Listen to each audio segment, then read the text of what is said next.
Welcome back to The Manual, a podcast where we talk about the stuff most men's podcasts are too afraid to touch. Today's episode is going to be wild, raw, and real. Buckle up.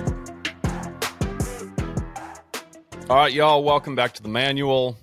Today we're talking about something that affects every man listening, and that is dopamine.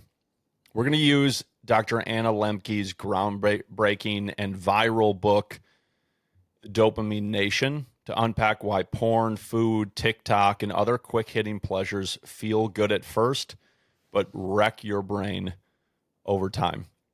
If you've ever asked, why do I keep going back to porn or these other quick-hitting pleasures, even though I hate it, this episode is for you. Nick, before we dig into this topic of dopamine, and I mentioned food off the top, I want to go back to the fast that we had last week, because you shared a fun anecdote before we hopped on this podcast episode about a lot of guys, a few guys at least, that are turning around and doing it again. So tell me a little bit more about that. No, it was awesome. I grabbed coffee with one of the guys, Reese, on Wednesday. I've been starting to do a fast on Wednesday as well, at least up until 3 p.m. and then a 24-hour fast from Thursday dinner to Friday dinner. So we grabbed lunch, and Reese is like, I haven't eaten yet. I guess I'll fast. And so he fasted. He's fasting again today. I texted the group last night, got no responses, but multiple people direct messaged me, which is funny. Dudes are funny, engaged in a group chat. I said last night, hey guys, fasting's a lifestyle. I'm going to do another 24 this week. Let's keep it up. Let it not just be like a 72-hour one-off thing. So multiple guys texted me. They're doing it, or they have been doing a fast. A couple of guys texted me they're in the middle of a multi-day fast again. One of them was my buddy. I'll refrain from saying who it is, but he was in the monastery for 8 years. Here's what he said. He's not anymore. He says, FYI, I started another 72-hour fast yesterday. I'm 22 hours in now. Last week was amazing in terms of energy and clarity. Thanks for inviting me into it. And this is what he said. He said, even though I was in a monastery, we talked about these things, but we never really did it. So I thought I could squeeze in another one before Christmas. There we go, bro. I love it. We talk about these things, and that's the thing, man. I mean, we can talk. I mean, you and I can talk like the best of them, but until you do it, until you experience something, like you can intellectually, conceptually read through something and look about the research and find the stats, but you can't read yourself into healing. You can't read yourself into autophagy or ketosis or hormesis. Those are all big words, but basically you just got to do it. And when you experience it, something hard, and you go through it, any sort of discomfort or pain, it's a game changer. And it's so cool, man. Just a 72-hour fast doing with a group of guys I would say, it's changing guys' lives. And multiple guys have texted me saying, not those exact words, but how massive of a shift it is. We talk about it a lot, but we rarely do it. So pretty funny, and also pretty inspiring. Yeah, it's so good. I mean, it's the power of repetition. I mean, it requires discipline, but there is really something to the challenge idea. Do something for X number of days, and then doing it with others. Right now, a few days before our fast started last week, one of the guys in our Kingmakers community who's a firefighter invited a bunch of his firefighting buddies and some others into, he just posted on social media. Actually, that's how I found out about it. Doing a 31-day fit to fight fire or something like that, burpee challenge. Yeah. And so I'm doing it with them, and the substance of the group text is done. That's basically with it, or a check mark. Yeah. Day 11 done. But there's something to that, totally. Seeing other people do it, which is a reminder to me. I mean, I think there's close to 20 guys in this chat. Totally. Just knowing guys are doing it. Yeah. There's 20 times a day when I'm pinged. Oh, I got to do that. I got to do that. And, I have not worked out 11 days. Today's 12 days in a row in a long time. I have this time because I'm a part I of love it. something and guys are going and I'm like, I don't want to miss a day. Right. Are you are you scattering them throughout the day, or are you cranking them all out in 15 minutes? Or does it vary upon the day? Depends on the day. Yeah. I was making dinner for my family the 25 in the living room while the ground beef was browning. Yeah. Finished up, added that to the soup we were making, went back, did another 25. And then there's others days, okay, I Yeah. got 20 minutes. I can go up. And so I'm usually doing 25 at a time is when I'm gassed Cool. and need to take a That's a good amount. minute or two break at least and then go back and do another 25. So, I mean, that's the other funny part is when I started this, the day one, 25, day two, 10 to 15 before I was gassed. And Were you sore from the day before? uh, not so much. Yeah, not so much. That first week I had some muscle sore, especially when we were fasting. I was doing Sure. 10 to Yeah. 15 at a time. And so I don't know how much of it was connected directly to that, just the energy store being down more than when I'm eating. Uh, but there was also something too of just like I don't do usually I weight lift or run. I'm not doing burpees frequently. And so even 12 days in, it Yeah. is I really don't get tired till 20 to 25, where before after 15 was my pace would start to slow. Yeah. And so just noticing my capacity to be able to push myself Cool. more. And I mean, 100, it feels like a lot when you finish your first 25. Oh, yeah. Uh, but it's not so many that you're like completely Yeah. drained or gassed by the end of it. Um, So I'm noticing that capacity increase as I do it. The camaraderie, a big part of that. The challenge, 31-day time frame, uh, all being really rewarding to going back in. And there's so much of what guys experienced last week. I think that's super rewarding and very topical for our conversation today Yep. on dopamine. And in order to lay the groundwork for that, I think we have to talk about the dopamine economy that exists in our world today.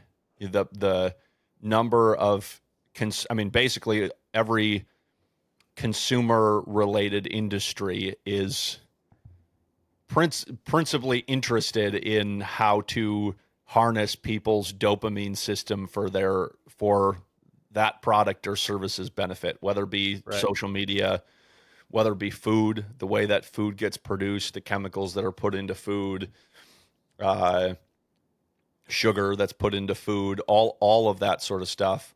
And then you think of the online world and environment, Yep. pornography, being one we want to talk about most today. Really, all being about Yeah. tapping into this dopamine system because it demands attention, uh, Yep. and keeps us going back again and again to the same thing in order to be able to get that same hit. Yeah. So, Nick, can you talk a little bit And about even real quick, it even hops into like I was saying this. We had our pastor over the other night for dinner. We were talking about education, and even like Teresa is very passionate about the education system, and just being leery of technology in education. And even there can be this thought, and I don't think we're not conscious really of it, but what's happening is we're tapping into the dopaminergic systems within kids of making it more entertaining and more fun. And you got these smart boards and all this stuff. It's like great, learning's fun now, but what are the unintended consequences of that? Potentially can be like, well, one, the teacher can be a lot more lazy because they just got to click some buttons sometimes. So that's the interesting unintended consequences. But also with the kids, you could have them build a puzzle out for hours and have slow dopamine release and earn it, or these quick releases in there. I remember when. Well, I don't remember. I read a book on one of the things they talked about was Sesame Street and how people were really excited about how now kids are going to love learning. But what's happening is it's this rapid release of dopamine that you're actually more loving the feeling than the learning and the process that you need to go through to really ingest something into you by consuming it and really wrestling with the content. Anyways, all that to say, it's really everywhere. The dopamine economy, as Yeah. you mentioned.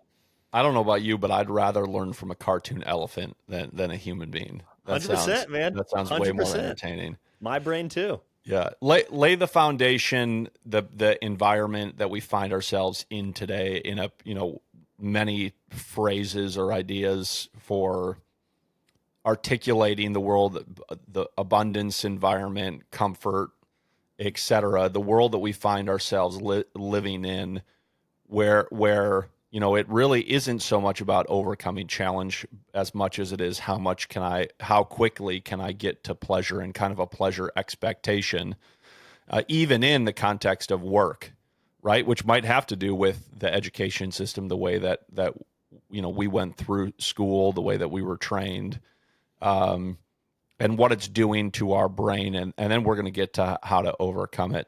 So can you just lay the landscape of the dopamine economy that we live in today? Yeah, I'll riff, and I'd love to hear from you as well. But I think, yeah, we're living in a world where, I mean, we were even talking offline here. The tools, humanity's always been industrious, and why, if we can learn how to chop down a tree better, let's use that tool. And the tools always, I think, have formed us in certain ways. Like, even with exercise, we use different tools, and they help form humans. And there's gonna be a trade-off too.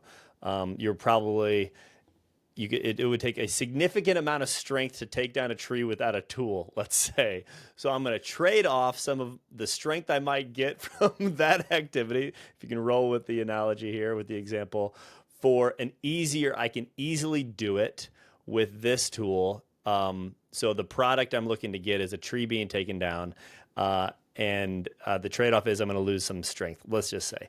But now, like, so many of the tools we have, the resources at our disposal, so often aren't as much to accomplish tasks, but are to get us addicted to the tool itself. And so with even just our processed foods, it's food. I don't even know what percentage of food that kids eat. I think literally 80% of teenagers and younger, the food that they eat is created in a lab. It's ultra processed food. And so what's the problem? Well, the brain, the body, you think you're ingesting food. It tastes like, it tastes like a burger. It smells like a burger, but maybe is packed with a whole bunch of other things that are synthetic. And so your body's confused by it. So it leaves you significantly less satisfied than before. And so we're on this treadmill, this hedonic, dopamine filled treadmill that we ultimately can't get off. And when we try to get off, we experience a significant letdown, which is why, going back to the fast, so many guys, it's hard to fast, because we have this high dopamine, high, carb, significantly, processed food diet, where the letdown is so hard that it's I don't like the experience of that pain after the fall. So anyways, what else? Yeah. The fact of the matter is we live in an age, like you're talking about, of unlimited access to pleasure.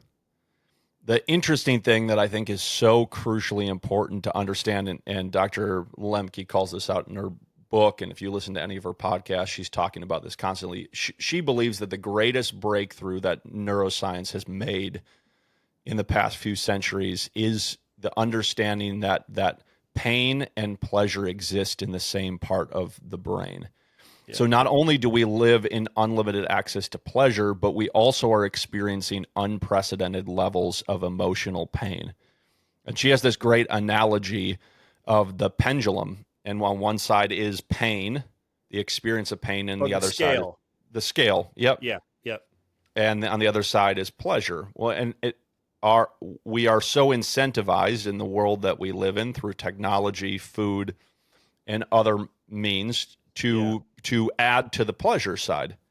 But as you add weight to the pleasure side, it necessitates, in order to remain in a baseline state, that your brain increases the pain, the experience of pain, in order to get back to baseline, right?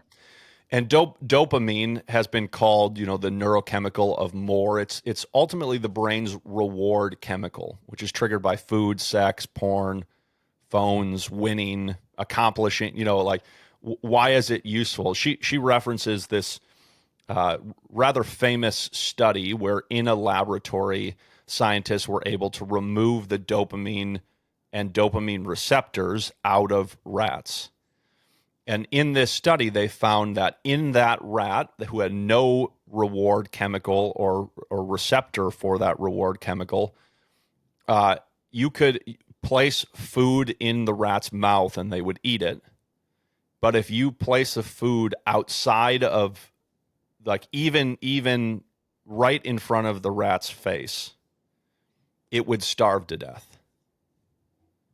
It wouldn't go through the activity of attempting to exert the energy to eat the food, because there's no reward pathway. There's nothing that's saying, hey, do that again, do that again, do that again, right? Yep. That's completely removed.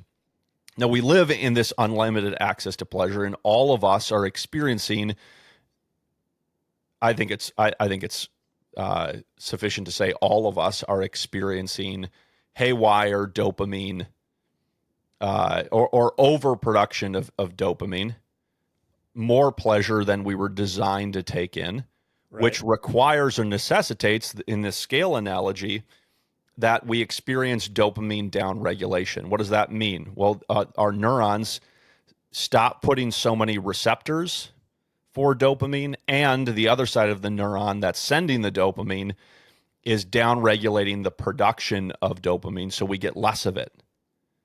What does that mean? Well, the more you flood your system with especially artificial or too much dopamine in experience, using porn and masturbation as a great example of this, you flood your system with dopamine in this one moment, well, then there's less dopamine to be able to give you the experience of pleasure, fulfillment, and the rest of your life. This is why so many guys experience life, and they don't even realize it, but life is pretty gray outside of those moments, which is why they go back to it.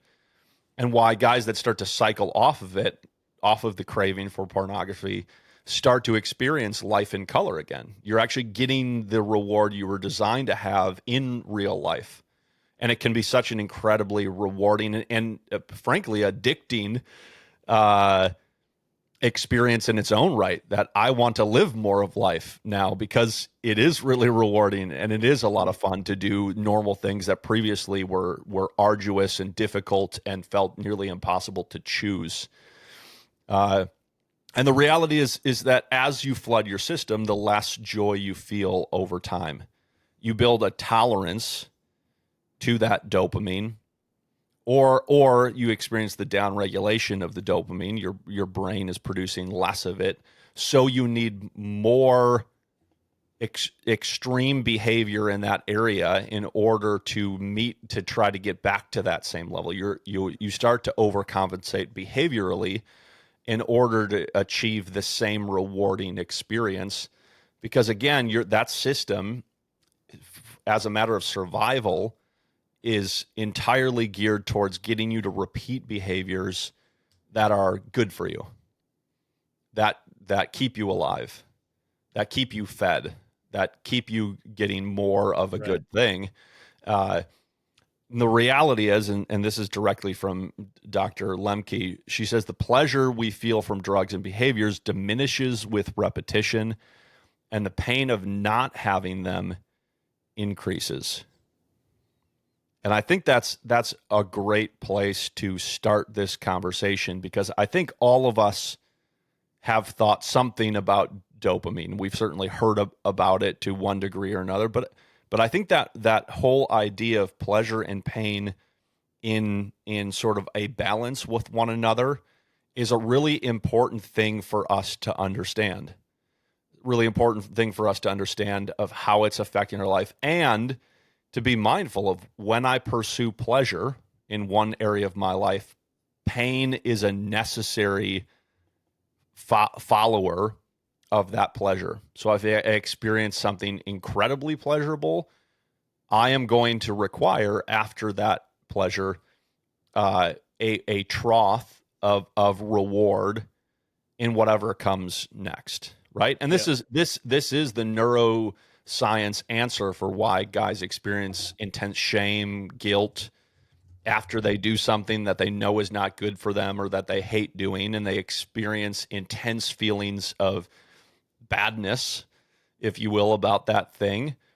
This is that, or lethargy or laziness, apathy is that experience of, well, there is no reward for real life that comes after I flood my system with all this dopamine, because it's gone until you go through that trough and start to build back up. Yep. Yep. Yeah. One thing that comes to mind is just, so what's different between porn and masturbation and making love to my wife, which is also a very pleasurable experience and a significant amount of dopamine release. The other neurochemical that doesn't get enough headlines is serotonin. And serotonin is, certainly you get some serotonin from healthy food, but also through deep connection. And the deeper, less stimulating moments of choosing love and presence with your spouse. So when someone has healthy levels of serotonin is like kind of like the soft bedding that helps you fall from a dopamine spike, which would be having sex. And then certainly there's a fall after you have sex, like, wow, that was awesome. Now there's the afterglow, let's say, but the fall of it. But when you have the serotonin, like, this is how these systems that God has built. So I just want to give a shout out to serotonin to build that up. And I haven't actually done a lot of research on all the different ways you can increase your serotonin levels, but healthy connection, community, even food. I think tryptophan is one of the things that are released that help you have a soft kind of baseline for when you come off high, even just like natural goods from dopamine being released. But yeah, I relate on so many levels. One of our,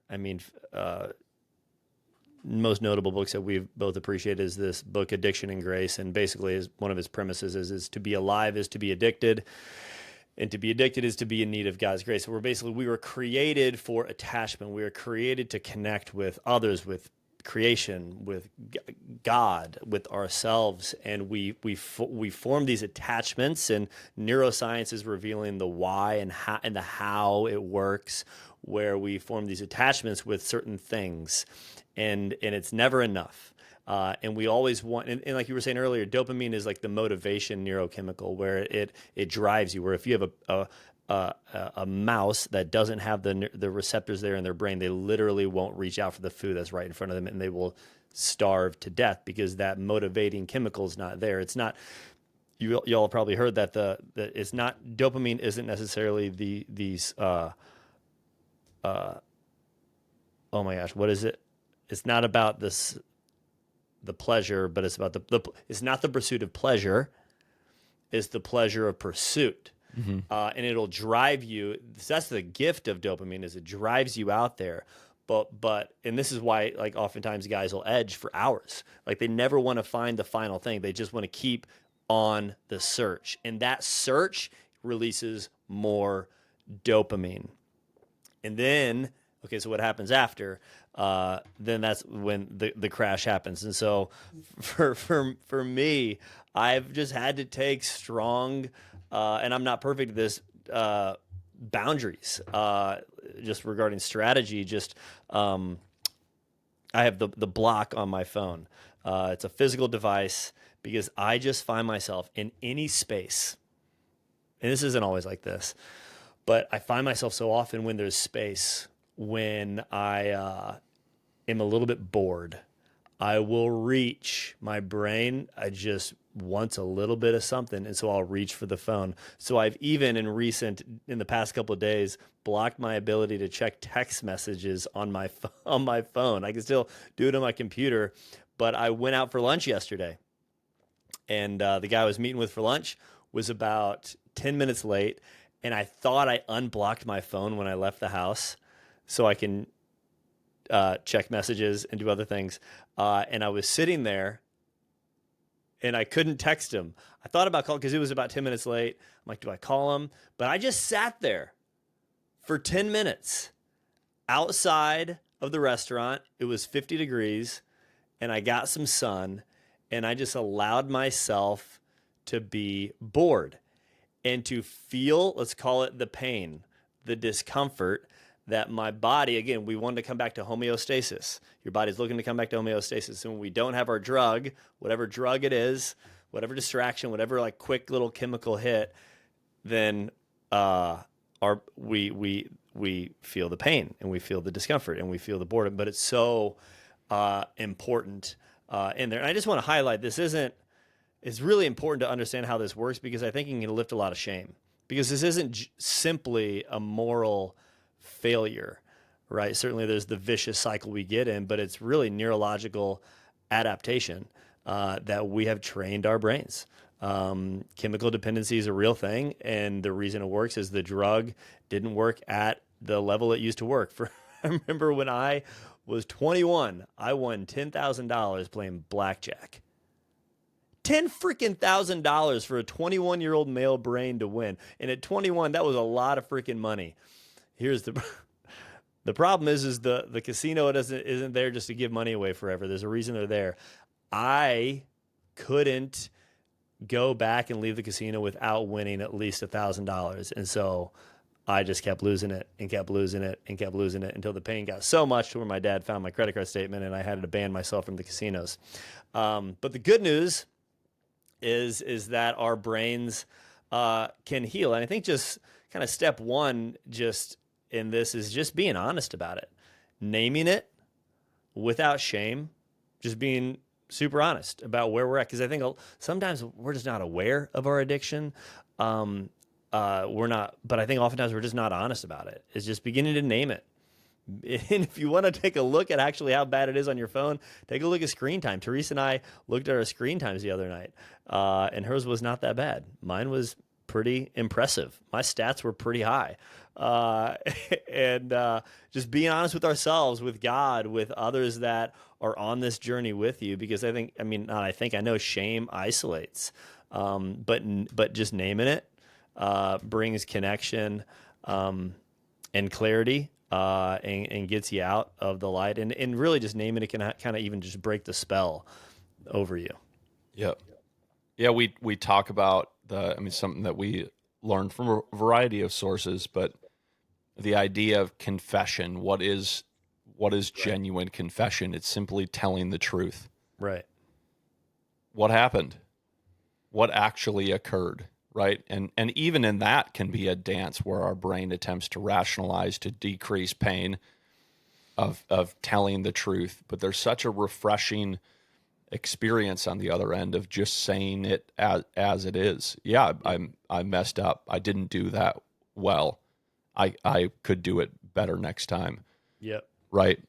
That getting to that place of genuine contrition and making a firm commitment to doing it differently next time, and the willingness, desire, and even excitement for accountability starts with the precursor of genuine confession, telling the truth. Just I'm gonna say exactly how it happened, how it occurred, how it went down, in order to be able to start that process of changing your behavior, starting to experience your brain not being in such a default mode of that reward process, because that is natural for all of us, especially as it starts to become out of whack in our life, as we start to lie to ourselves first and then to others. We start to hide it more and more and more.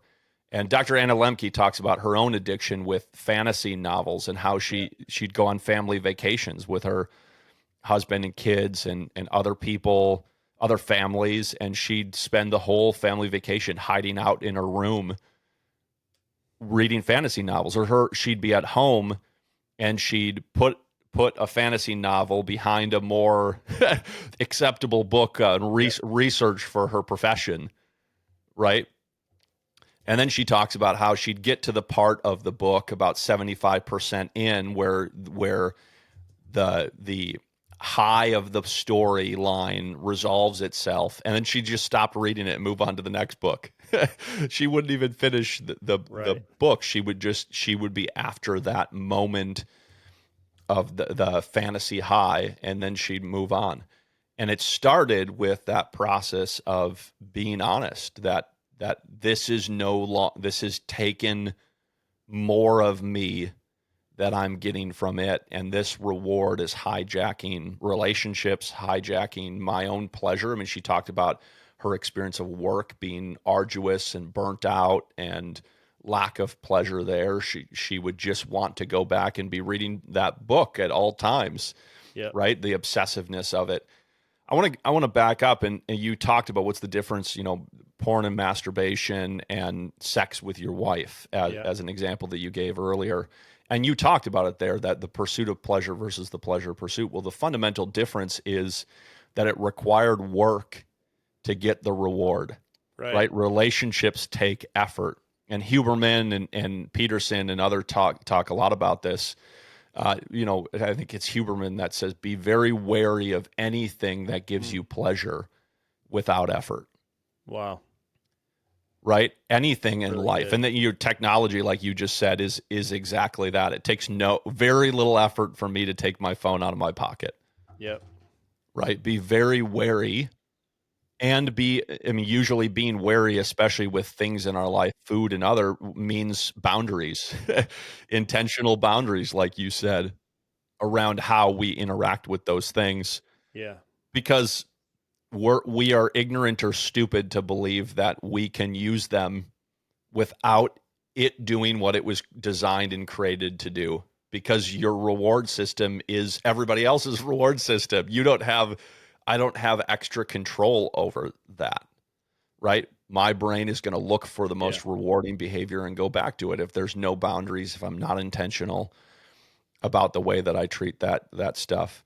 So that step one is about naming it, being honest, telling the truth, which can start to lead to so how do I not do that, right? The deeper consideration of what's stopping me from disrupting this reward routine that I'm in and building new ones in order to be able to develop integration into my life. And so, just pause to ask you as the listener is, what lie has addiction convinced you of?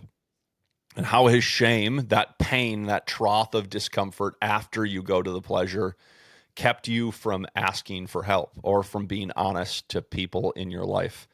People around you, and make a commitment as the first step. If there is something, maybe it feels trivial and small, like you stop at the gas station and get a candy bar.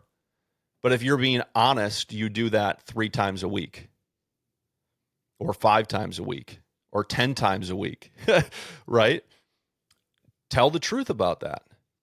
Force yourself to look at it honestly.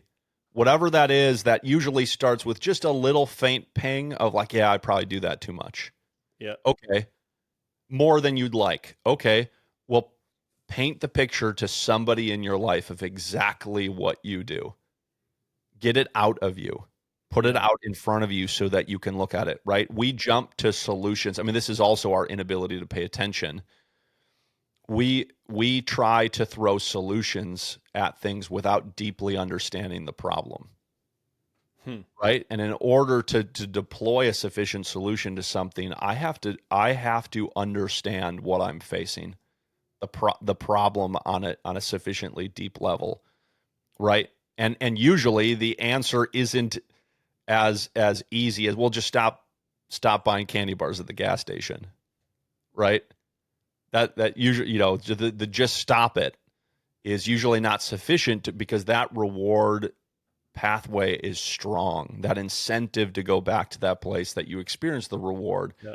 is strong and needs qualified solutions to a qualified problem. But you first have to qualify the problem. So be honest. The second step, and I always marvel, these advanced medical doctors, psychiatrists. You and I listen to quite a bit of podcasts because we want to keep learning. We want to be on the cutting edge. We love it. We love doing it, and it's natural for us, and it brings us a lot of life. But I often marvel at people's solutions, like what they're helping their clients do. That one, how much money they're making from doing that, and how much they paid to get those, like hundreds of thousands of dollars in educational costs to figure out that step one to help somebody who's experienced this haywire reward system is to go through a period of 30-day dopamine fast. Just stop doing it for a while. You have to go through the withdrawal and get to the other side of it in order to have the capacity to start doing some more intentional work on it. That's my point. There is that very often they're simple tools, they're simple processes, and that's the second one. You tell the truth. You start to be able to open this to somebody else, and then you need to go through that period of time where you don't engage in that behavior anymore, where you don't participate in the rewarding stimulus or the rewarding event for a period of time. And generally that time frame is 30 days. Dr. Anna Lembke talks about the first 2 weeks, or depends on how strong the level of addiction is or your attachment to that thing is.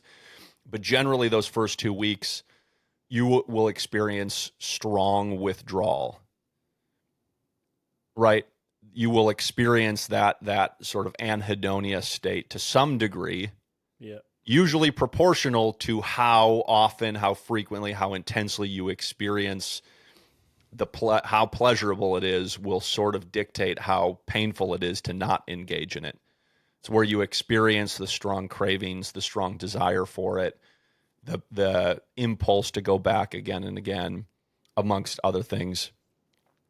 And it in order to be able to engage a process, any process of recovery, requires that initial stopping period, right? But stopping porn alone isn't enough, or stopping any of those highly dopamine driving, rewarding pleasures isn't enough. You need to reduce all high dopamine inputs, right? So what does a dopamine fast look like? In the start of phase 2 in our process, we have guys do a dopamine detox together. No porn, masturbation, or edging.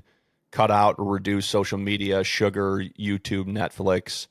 Replace with low dopamine, high meaning activities like cold showers or a cold plunge, exercise, journaling, walks out in the woods, space and time without your phone, right? Being intentional about slowing down to breathe and to pray, getting in community, being around other people, experiencing the slow process of coming back online to, that conversation that previously, because of this high dopamine activity, I wouldn't have found very pleasurable. Actually, that was nice.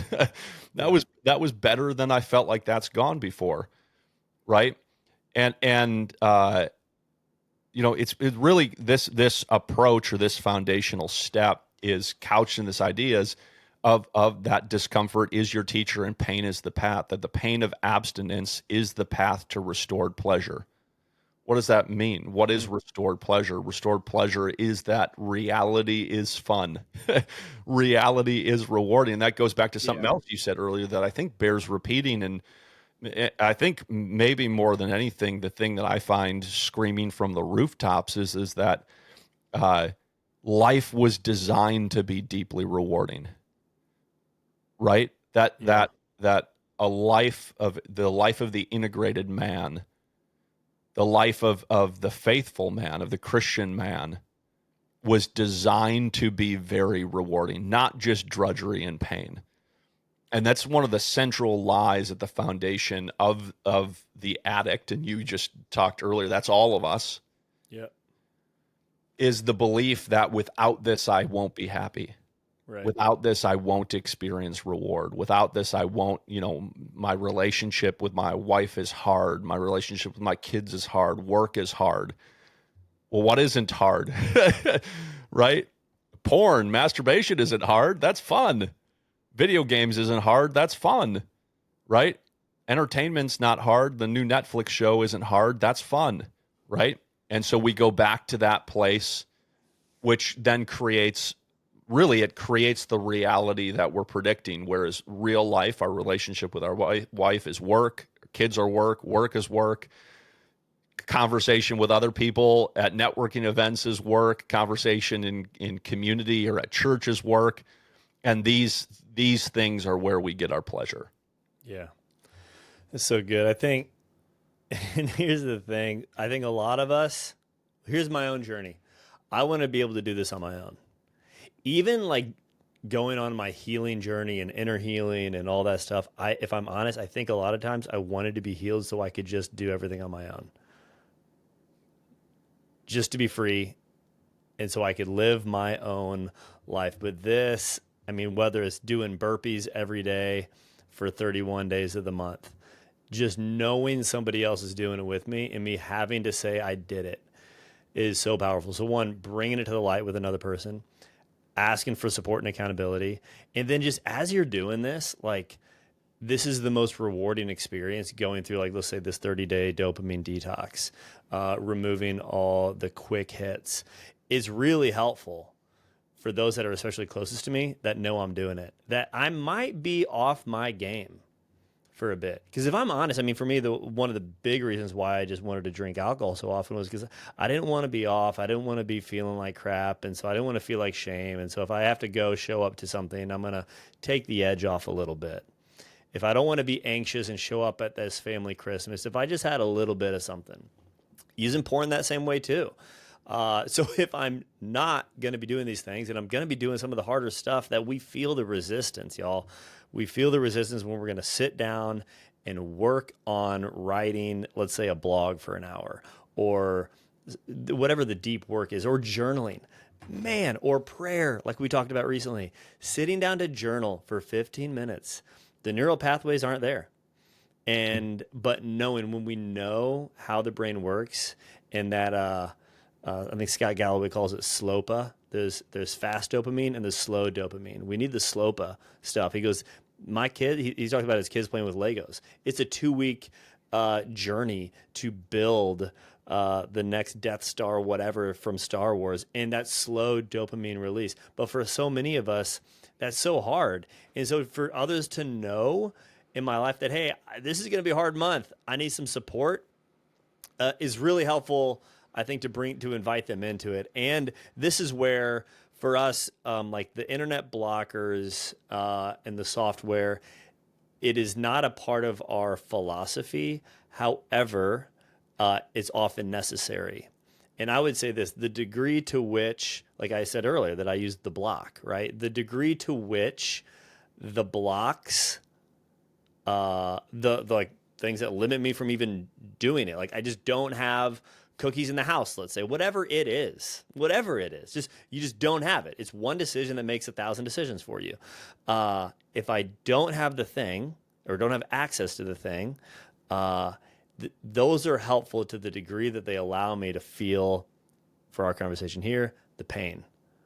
The pain that's trying to bring me back to equilibrium, to restored pleasure, as you're talking about, to restored life, so I can start seeing life in real color. And so just encouragement there. I think, one, naming the stuff, taking an honest assessment, and then okay, so taking account, right? Taking account and then inviting others in so I can live accountably. And so it's just, can't do it on our own. This is a lifelong journey too of continued growth and freedom, because we're living in a world where billions of dollars are directed towards hijacking our brainstem. And to think that I could just willpower it. I mean, certainly we're growing in our willpower, but needing some tools and some assistance along the way. It's a big deal. Yeah, you talked about that idea of like praying through memories or trying to heal.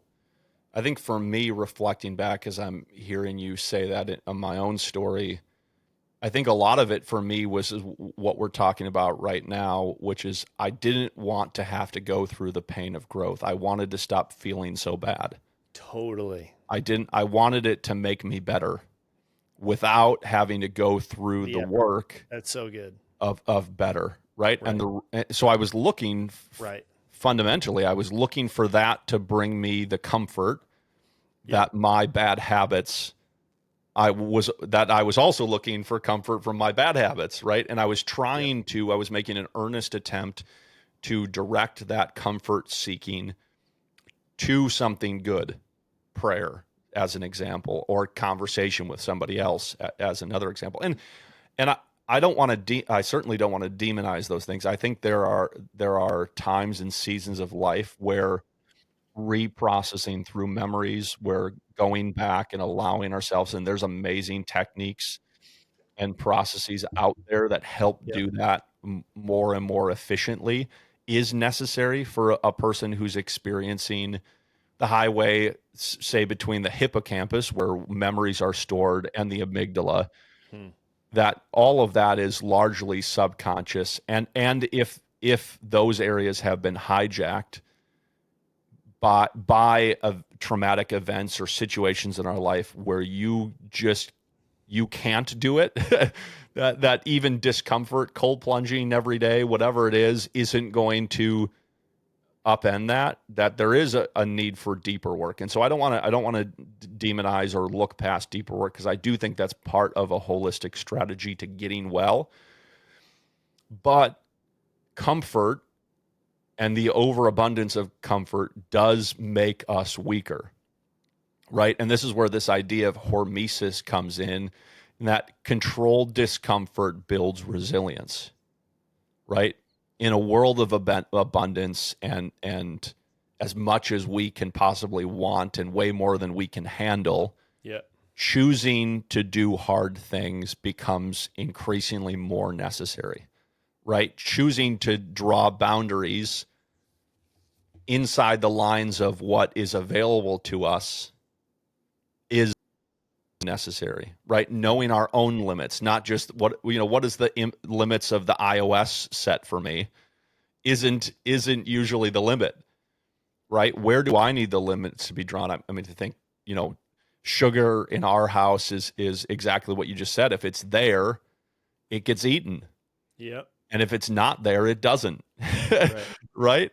And that's a pretty easy thing to do. The grocery store has tons of sugar, right? But the grocery store doesn't set the limits for what I place around me. I set the limits for that when I go Right. to the grocery store, right?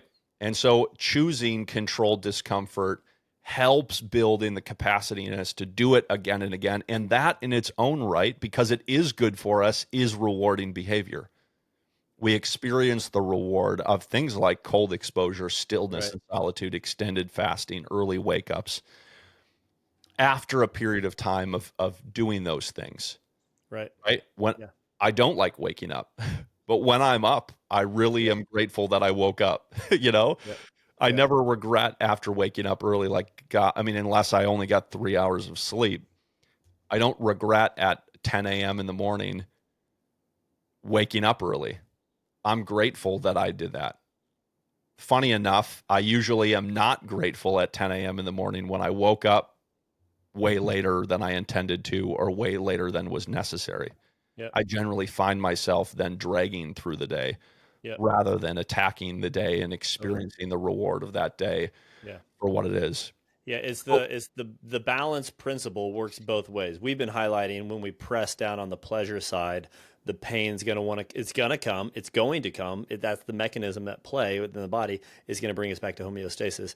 If we intentionally press, as you're saying, on the pain side of the balance with whether it's working out, high intensity interval training, cold exposure, sauna, right? Even being still and being bored, as Arthur Brooks encouraged all of us to do. The body is going to release, or dynorphins. I don't think we've talked enough about dynorphins here, but they're this release in the body when you go through hormesis. And your body's going to want to come back to homeostasis. So what does it do? It releases endorphins. It releases the pleasure. So it's the great experience, not just psychologically you have after working out, like, check, I did it, awesome. But your body's flooded with these chemicals of pleasure. And that's the earning of the dopamine. It's both the not doing the quick stuff, the easy stuff, and then choosing to do the harder stuff, not just for its own sake and white knuckling and, yes, discipline is freedom and all that, but because this is how God designed it. This is why we're meant for seasons of fasting and feasting and pain and comfort. Like, it's both and, but in a world that is way too comfortable, as you're talking about, and death by comfort, it's really important to hone in on and to choose these intentionally choosing these discomforts that build that resilience and increase the pleasure in our lives. Yeah, and really that understanding of pleasure and pain and that balance there is how you start to design or build a life worth staying present for, which I don't think we think. I was on the weekly call with one of the coaches on our team, and he was saying that, in addition to asking about people's discomfort, where have they experienced pain, how have they handled it in the past week, he also finds it really important to ask the question, where are you experiencing excitement or energy or passion in your life? That's good. What's motivating you right now? What's driving you? Where are you finding the energy to continue to keep going, right? And this is the reality, is all of those high dopamine activities, again, porn being the one that we talk most about, isn't the root problem. Right? It's the solution we've found to an unmet need. Right. And true healing comes from rebuilding your life from the inside out, right? And so we first do have to start by asking, what am I avoiding? What emotions am I afraid to feel and sit with? We talked before about learning to be patient and fully present to what we're feeling and experiencing. And what life are you building that you rather escape from or that you'd like to be easy? And then the flip side of it is where is the passion? What is driving you? And it's hard to feel that, frankly, when you are in a highly pleasure-seeking life state. Yep. Right? If it's really only geared, you should expect that these other things won't feel very motivating or pleasurable, or you won't feel very passionate about them. Well, it's not that thing's problem, right? It's like the guy who's been in a work for 2 years and he's like, well, this sucks. I'm burnt out. I want to go do something different. Okay, well, that might be true. It might also be the case that your reward system is more focused on getting its reward from these 3 places than it is from here. And you'll never know whether this is genuinely rewarding behavior that you really do love and enjoy. Then if you remove these other things and give yourself time, 30, 60, 90 days, to be able to start to experience the reward in real life, right? And that's an important, over the course of our 12-month program, is an important marker, is, are you starting to experience the reward and the desire of, like, I want to sit and just focus on my kids right now and just play with them and I actually have the capacity to get lost in play again. And it's been a long time since I did that, right? Or conversation with my wife. I can have a conversation with my wife for 2 hours and not look at my phone once. I don't remember the last time I did that, right? Or work. That's like, I experienced a week straight of deep work where I got in and my mind was focused. And, you talked a couple weeks ago about sequential unitasking. I was focused on one thing, one at a time, with all my attention, rather than this attempt to be able to, watch YouTube videos while I'm writing an article, while I'm answering emails, while I'm talking to somebody on the phone, right, or on a conference call with my team while checking Twitter and watching a sporting recap of a sporting event in the background on my other screen. Yeah. Right. This lie of our ability to multitask. Yep. That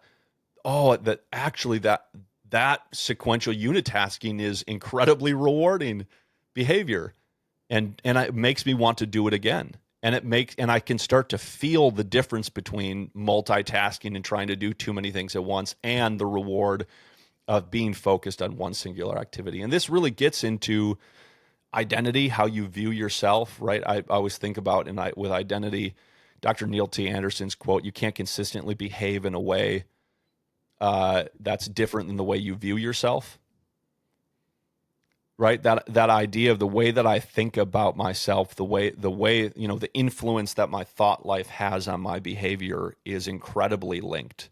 Mm-hmm. Right? And you got to start paying attention to your thought life, fundamentally the way that you view yourself. What type of person are you? What type of person do you want to become? What type of person are you becoming? That's why, in the Kingmakers community, we have a guys spend a full day, at least an 8-hour day, if not longer, of a guy writing his life plan. And that portion of the life plan is all on identity and then vision of what do I want at the end of my life to be true about my life. Right? And then it gets into the habits. Okay, down from the 30,000 foot view down into, so what principles do I need? What habits do I need? Who do I need in my life in order to be able to make that happen? Then it gets into habits, boundaries, brotherhood, having people in my life holding me accountable to getting to my goals, to my vision of where I'm trying to go and aim. And then the flexibility to adjust that aim as you start to learn more and experience reality being more rewarding. Love it.